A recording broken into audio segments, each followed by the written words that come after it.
કેમ છો મારા વહાલા વિદ્યાર્થી મિત્રો? મારું નામ છે જયેશ રાઠવા અને તમે જોઈ રહ્યા છો નચિકેત સ્ટડી. આપણે મિત્રો આ અગાઉના વિડીયોની અંદર સમાંતર શ્રેણીમાં સ્વાધ્યાય 5.3ની અંદર દાખલા નંબર 1થી લઈને 15 પૂરા કરાવેલા છે. જો તમે હજુ સુધી એ વિડીયો ન જોયા હોય તો જોઈ લેજો, કારણ કે મિત્રો સ્વાધ્યાય 5.3માં દરેક દાખલાઓ પોતાની રીતે વિશેષ રીતે આપેલા છે અને દરેક દાખલાઓ ખૂબ જ અલગ અલગ છે. બધાની પ્રેક્ટિસ કરવી ખૂબ જરૂરી છે, કારણ કે કોઈ પણ દાખલો એક્ઝામમાં આવી શકે એવો છે. બરાબર છે મિત્રો? એકવાર તમે ડાયરેક્ટ કરશો ને તમને ખબર જ નહીં પડે, તમારે એકવાર એને જોવો પડશે, સમજવો જ પડશે અને ત્યાર પછી તમે એકવાર પ્રેક્ટિસ કરશો તો તમને તે દાખલો મગજમાં બેસશે. એટલા માટે ખાસ મિત્રો તમે વિડીયો જોઈ લેજો, તમને ઘણું બધું શીખવા મળી શકે એવું છે. હવે આપણે આ વિડીયોમાં જ દાખલા નંબર 16 કરવાના છે. દાખલા નંબર 16 મિત્રો આપણે કુલ 4 દાખલા તમને આપેલા છે. 1, 2, 3 અને 4 દાખલા આપણને મિત્રો આપેલા છે અને મિત્રો ચારે દાખલાઓ ખૂબ જ ઇઝી છે. બરાબર ને? અઘરા નથી, ઇઝી છે. એટલે બેઝિક મેથ્સના વિદ્યાર્થીઓ માટે બેનિફિટ થઈ શકે એવું છે, કારણ કે બેઝિક મેથ્સમાં આવા દાખલાઓ બેઠા પૂછતા હોય છે. બરાબર? તમને કે બધી કિંમતો આપેલી હોય, તમારે ખાલી ગોઠવવાની અને તમારે જવાબ લાવવાના છે. ક્લિયર છે? ચાલો શરૂઆત કરીએ ને હવે.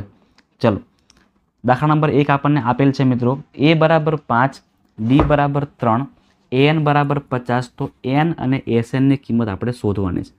પહેલાં લિસ્ટ કરીએ આપણે શું આપણને આપેલું છે. તો કે a બરાબર આપણને 5 આપેલા છે, d બરાબર આપણને મિત્રો 3 આપેલા છે, an ની કિંમત તમને આપેલી છે 50 અને n ની કિંમત નથી ખબર અને એવી રીતે sn ની કિંમત આપણને નથી ખબર. ચિંતા નહીં, આપણને મેળવતા આવડે જ છે. તો ચલો પહેલાં મિત્રો આપણે n મેળવવા માટે આપણે એક કામ કરીએ છીએ, સૂત્ર મૂકીએ છીએ આપણે. an બરાબર a plus n minus 1d. અહીંયા કિંમતો ગોઠવશું એટલે આપણું n ઓટોમેટિક મળી જશે. જોજો an ની કિંમત ખબર છે ને આપણને? હા ખબર છે ને સાહેબ, 50 છે. a ની કિંમત કેટલી છે? 5 છે. n નથી ખબર, વાંધો નહીં, n માઇનસ 1 અને d ની કિંમત છે 3. 5ને આગળ લઈ આવો એટલે 50 માઇનસ 5 બની જાય અને પાછળ વધશે માત્ર n માઇનસ 1 અને 3. 50માંથી 5ને કાઢો એટલે 45 થઈ જાય, એટલે 45 બરાબર n માઇનસ 1 3. આ 3ને છેદમાં લઈ આવો 45ના છેદમાં, એટલે 45ના છેદમાં 3 બરાબર n માઇનસ 1. બધાને કાપતો તો આવડે છે ને? 3 ગુણ્યા 15 45 થાય. બરાબર? 15 તરી 45 થાય, એટલે 15 બરાબર n માઇનસ 1. તો n મેળવવા માટે -1 પ્લસ બનશે, એટલે કે n બરાબર 15 પ્લસ 1 એટલે 16 થશે. એટલે મિત્રો આપણો n બરાબર 16 આપણો પહેલો જવાબ અહીંયા આપણને મળી ગયો છે. બરાબર છે? આપણો પહેલો જવાબ આપણને મળી ગયો છે. હવે આપણે શોધવાનો છે sn. તો એ પણ સિમ્પલ છે, હે ને? એમાં બી ક્યાં અઘરું છે? આપણને સૂત્ર તો ખબર જ છે ને કે ભાઈ sn બરાબર n ના છેદમાં 2 કૌંસમાં 2a plus n minus 1d. બધાને સૂત્ર હવે મોઢે થઈ ગયેલું હોવું જોઈએ. ચલો, n ની કિંમત આપણને કેટલી મળી? તો કે સાહેબ 16 મળી. 16 ના છેદમાં 2. a ની કિંમત કેટલી છે? 5 છે અને 5 ગુણ્યા 2 કરો એટલે 10 થાય. અહીંયા n માઇનસ 1, n ની કિંમત 16 છે, 16માંથી 1ને કાઢો એટલે 15 આવે અને d ની કિંમત છે અહીંયા 3 આપેલી છે આપણને. ચલો 16 ભાગ્યા 2 એટલે 8 થાય, 10 ના 10, 15 તરી 45 અને 45 પ્લસ 10 કરો ને એટલે 55 થાય. 45 પ્લસ 10 કરો એટલે કેટલા આવે? 55 થાય. 55 ગુણ્યા 8 કરો એ આપણો જવાબ. 55 ગુણ્યા 8 કરો આપણો જવાબ. 8 પંચા 40, વધી પડી 4, 40 ને 4 44, 440. મિત્રો આવો સેમ દાખલો તમને ટેક્સ્ટ બુકમાં પણ આપેલો જ છે, જોઈ લેજો. બરાબર છે ને? ટેક્સ્ટ બુકમાં સ્વાધ્યાય 5.3માં તમને આવો સેમ ટુ સેમ દાખલો આપેલો છે. ક્લિયર છે મિત્રો? તો આ થઈ ગયો આપણો જવાબ પહેલાનો. ચલો બીજું કરીએ છીએ હવે આપણે. an બરાબર 4 આપેલું છે, d બરાબર 2 આપેલું છે, sn બરાબર -14. તો n અને a આપણે શોધવાનો છે. વાંધો નહીં, કરી દઈએ છીએ, બહુ સિમ્પલ છે. ચલો શું કરશું? તો મિત્રો તમે જુઓ કે an બરાબર આપણને 4 આપ્યા છે, d બરાબર 2 છે. તો આની પરથી આપણને a ની કિંમત મસ્ત રીતે મળી જવાની છે. હા મળી જાય ને? ચલો કરીએ આપણે અહીંયા. તો જોજો an બરાબર 4 છે. સૂત્ર શું બન્યાનું? તો ચલો બનાવીએ. a plus n minus 1 d બરાબર 4. ક્લિયર છે આટલી વસ્તુ બધાને? હા સાહેબ ક્લિયર જ હોય ને. ચલો ડી ખબર છે ને આપણને બધાને? હા ખબર છે. તો લખો ચલો ડીની કિંમત ઠપકારો અહીંયા. a પ્લસ n માઇનસ 1 ડીની કિંમત છે 2 બરાબર 4. હવે આગળ વધીએ. 2 ગુણ્યા n કરો એટલે 2n થાય, માઇનસ 2 ગુણ્યા 1 કરો એટલે 2 થાય બરાબર 4. હવે આમાં તો બે ચલ છે, વાંધો નહીં, જેટલું એટલું ક્લિયર કરો, ચિંતા ના કરો. a પ્લસ જોજો આપણે એક કામ કરીએ, એની કિંમત મેળવવી છે ને આપણે, તો a બરાબર પાછળ શું છે તો કે પાછળ 4 તો છે જ, -2 લઈ જાઓ પાછળ તો +2 થઈ જાય અને +2n -2n થઈ જશે. એટલે અહીંયા આપણને એની કિંમત મળશે 4 ને 2 6 -2n. કેટલી કિંમત મળી મિત્રો આપણને? એની 6 -2n આપણને એની કિંમત મળેલી છે. હા ચલો હવે આપણને એ મળી ગયા છે. હવે આપણે SNની કિંમત મૂકીએ. હવે આપણે SNની કિંમત મૂકીએ છીએ. ચલો અહીં આપણને પહેલું પદ પણ ખબર છે, આ પહેલું પદ છે, અને છેલ્લું પદ પણ આપણને ખબર જ છે. એટલે સૂત્ર ડાયરેક્ટ જ મૂકવાનું આપણે, SN બરાબર n/2 બરાબર છે, n/2 કૌંસમાં a પ્લસ an. આમાં આપણને જો an ખબર છે, a પણ ખબર છે, SNની વેલ્યુ પણ આપણને ખબર છે, તો n આપણને મળી જ જાય ને, કેમ ના મળે? ચલો SNની કિંમત છે અહીંયા -14. એનની કિંમત તો ખબર નહીં, વાંધો નહીં, n/2 કરો. એની વેલ્યુ કેટલી છે સાહેબ? તો કે 6 - 2n છે. હા 6 - 2n છે. અને આપણું an કેટલું છે? 4 છે. તો કે સાહેબ 4 લખવાના, વાંધો નહીં. જોજો -14 - 14 n/2 6 પ્લસમાં છે ને આ 4 પ્લસમાં, 6 ને 4 10 થઈ જાય, એટલે 10 - 2n. આમાંથી કોમન કાઢી દઈએ આપણે, એટલે કોમન અહીંયા નીકળશે 14 બરાબર n. અહીંથી કોમન નીકળશે 2 બરાબર ને, 2 કોમન નીકળશે એટલે અંદર શું વધશે? 5 - n અને છેદમાં અહીંયા 2 તો છે જ પાછા, હા ભૂલતા નહીં પાછા, એ તો લખવાના છે આપણે. 2 કેન્સલ થઈ જાય. તો હવે શું બચશે? -14 બરાબર n અને 5 - n. જગ્યા પડી છે નાની, થોડુંક કરી દઈએ નાનું, આને થોડી સ્પેસ આપણે લાવી દઈએ છીએ. ચલો વાંધો નહીં, આટલામાં તો થઈ રહેશે બરાબર ને. જોજો ખાસ હવે -14 ના -14 5 ગુણ્યા n કરો એટલે 5n થાય, અને n ગુણ્યા n એટલે n² થાય. આ બંને પદને આગળ લઈ આવો તો આવું બનશે n² પ્લસ આ 5n -5n થશે, અને અહીંયા 14 માઇનસના માઇનસ બરાબર 0. 14ના મિત્રો ભાગ કરતાં માઇનસ કરતાં 5 આવવા જોઈએ, તો સિમ્પલ આવી જાય ને, 7 દુ 14, 7 માઇનસ બનશે ને આ પ્લસ બનશે. ચલો લખી દઈએ હવે આમાં n² -7n પ્લસ 2n -14. લાલ કલરથી લખીએ, દેખાતું નહીં એટલા માટે. કોમન કાઢી લેવાના, 2 ના ગ્રુપ બનાવવાના, એટલે n કોમન નીકળશે n -7. અહીંયા 2 કોમન નીકળશે n -7. આ n -7 બરાબર પણ 0, અને અહીંયા n + 2 બરાબર પણ 0. n -7 છે મિત્રો +7 થશે, અને આ n + 2 છે એ -2 થશે. nની કિંમત માઇનસમાં ક્યારેય આવી શકે નહીં, એટલે આને મારો કેન્સલ.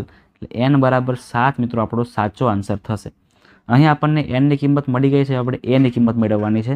શું કરીએ કહો? ચલો તો અહીંયા આપણે કિંમત મૂકી દેવાની. એની કિંમત 6, અહીંયા 2ની કિંમત 2 અને nની કિંમત 7 છે. તો 7 દુ 14, 6 - 14 કરો તો કેટલા આવશે? 8 આવશે. એ આપણને મળી ગયા 8 અને n આપણને મળી જાય છે 7. ક્લિયર છે? ચલો આગળ વધીએ છીએ. દાખલા નંબર 3.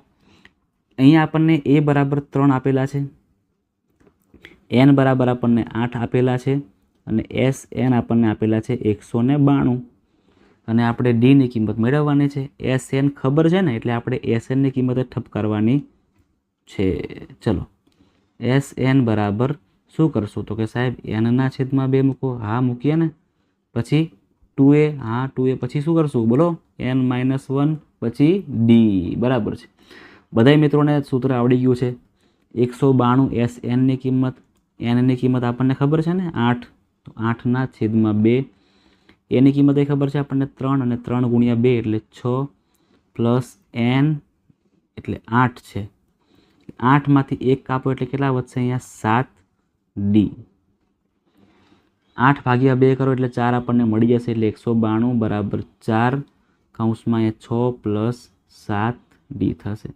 આ 4ને છેદમાં લઈ આવવાના, 192ના છેદમાં લઈ આવવાના, 6 પ્લસ 7d.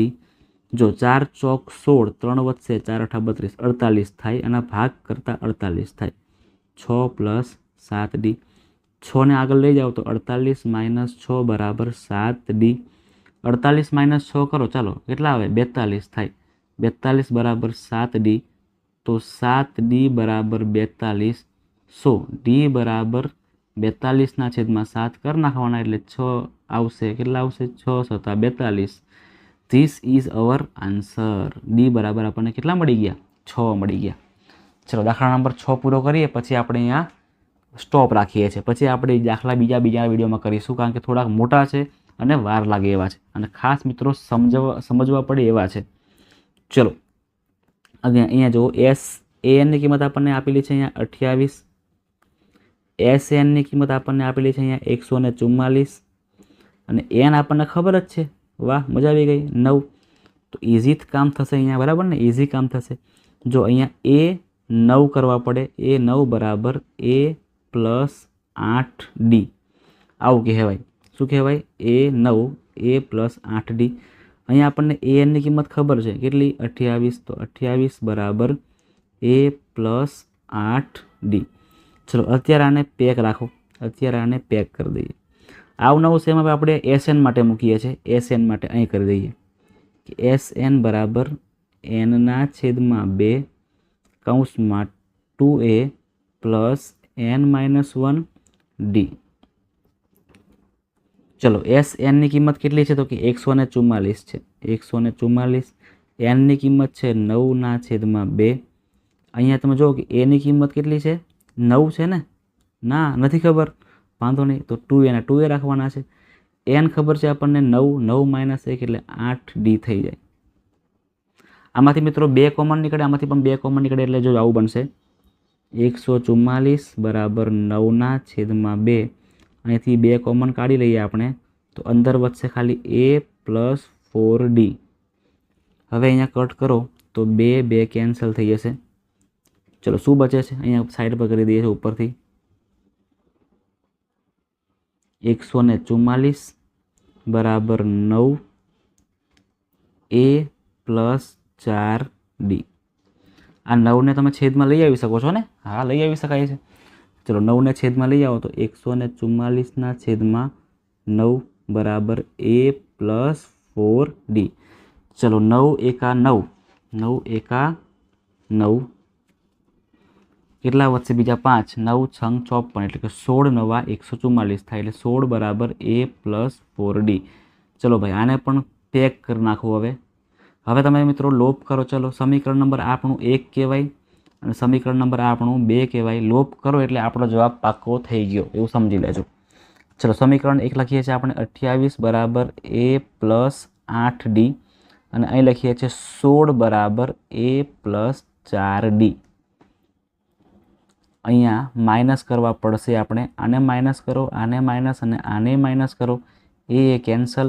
28 - 16 કરો એટલે 12 આવે અને આ બાજુની સાઈડ પર 8માંથી 4 કાઢો એટલે 4 જ આવે. આ 4 છેદમાં લઈ જવા પડે. હવે ક્યાં કરીએ? જગ્યા નથી. એક જ મિનિટ. બસ ચાલશે, આટલી જગ્યા તો ઇનફ છે. એટલે મિત્રો લખાય કેવી રીતે? 4d બરાબર 12. 4 છેદમાં લઈ આવો એટલે d બરાબર 12/4 એટલે કેટલા મળશે આપણને? 3 મળશે. બરાબર છે ને? 3 આપણને મળી ગયા છે d. આપણને મિત્રો તો હજુ એ મેળવવાનો છે ને? આપણે શું મેળવવું છે? અહીંયા એ મેળવવું છે. તો ચલો કોઈ પણ જગ્યાએ કિંમત મૂકી દઈએ આપણે. એટલે આપણો જવાબ થઈ જશે. જો સમીકરણ નંબર 1 છે ને ત્યાં મૂકી દઈએ આપણે. એટલે અહીંયા 28 બરાબર a 8 અને d ની કિંમત કેટલી છે? 3 ને? તો 3 મૂકો. 28 બરાબર a 8 તરી 24. 24ને આ બાજુ લઈ જાઓ એટલે માઇનસ થાય એટલે 28માંથી 24ને કાપો એટલે કેટલા મળશે આપણને 4 મળશે. તો આ થઈ ગઈ આપણી એની કિંમત, એટલે એ બરાબર 4 અને ડી બરાબર 3. તો મિત્રો આ વિડીયોમાં આપણે આટલું જ રાખીએ છીએ. હજી દાખલા આગળના બાકી છે, પણ થોડા મોટા છે, વાર લાગે એવા છે અને સમજવું પડે એવા છે. એટલા માટે આપણે આની પછીના વિડીયોમાં આ દરેક દાખલાઓને પૂરા કરશું. ત્યાં સુધીમાં દરેક વિદ્યાર્થીઓ નવા હોય તો પ્લીઝ ચેનલને સબસ્ક્રાઈબ કરી નાખજો. વિડીયોને પણ લાઇક કરી દેજો. તમારા મિત્રો સાથે આ વિડીયોની લિંકને શેર કરી આપજો. કોમેન્ટ ખાસ કરજો મિત્રો કે તમને મારો આ વિડીયો કેવો લાગ્યો છે.